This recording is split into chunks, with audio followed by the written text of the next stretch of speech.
Good morning. Today we will be discussing about Fabry-Perot interferometer. This is based on the principle of multiple beam interferometry.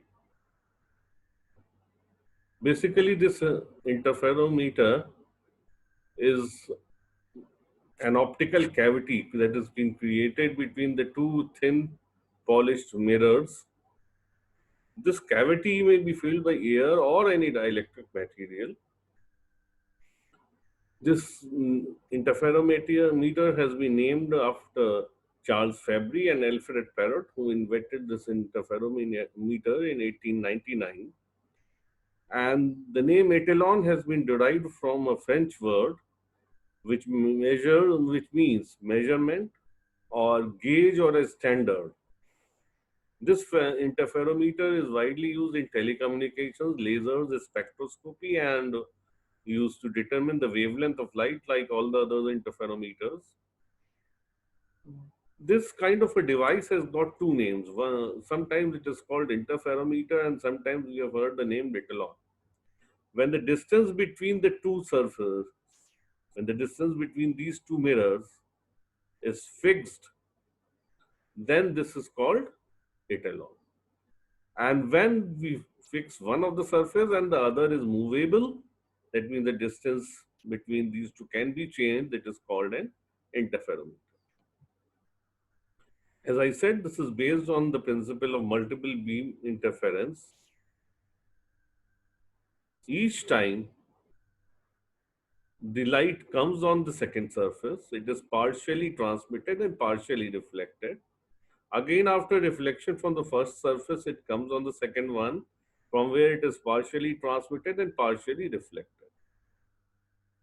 And when the path difference between these two uh, transmitted beams is equal to an integral multiple of the wavelength, we get these two transmitted beams superimpose constructively and result in an interference pattern. Let's have the theory of this about this. If we want to calculate the path difference between the two transmitted beams, we draw a perpendicular from A1 on this line A23. This A1B is the perpendicular.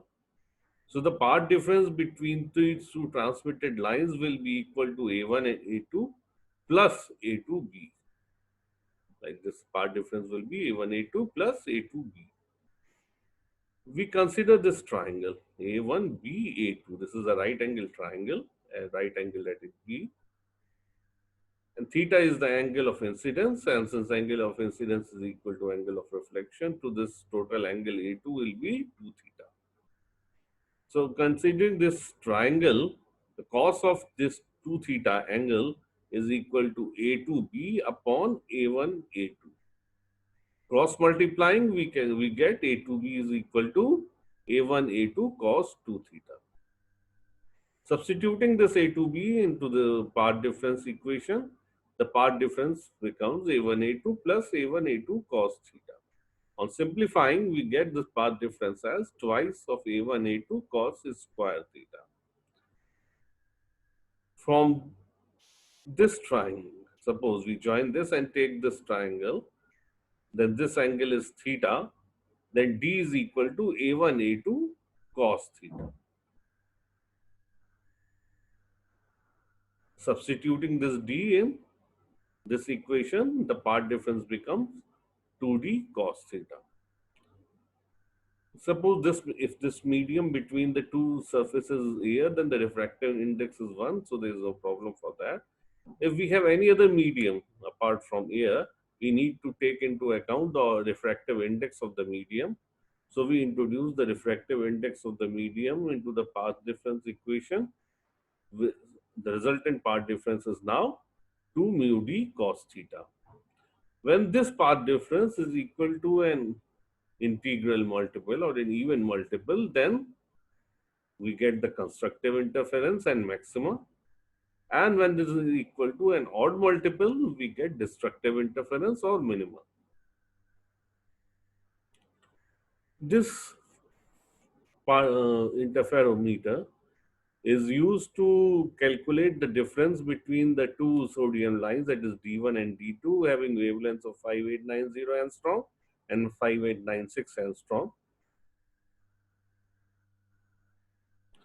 The applications of this interferometer are numerous: wavelength division multiplexing, add drop multiplexers, fused silica and diamond etalons, the optical wave meters, the semiconductor diode lasers and cascade lasers, laser absorption spectroscopy in Zeeman effect, and in astrophysics in LIGO and Virgo studies.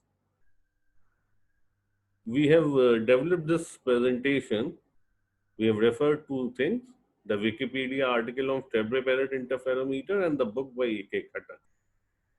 So, in case I think now that the doubts about the Fabry-Perot interferometer is very much cleared in your mind, and if you have any such doubts, further doubts, you can put the questions in my blog about this interferometer, and I will be happy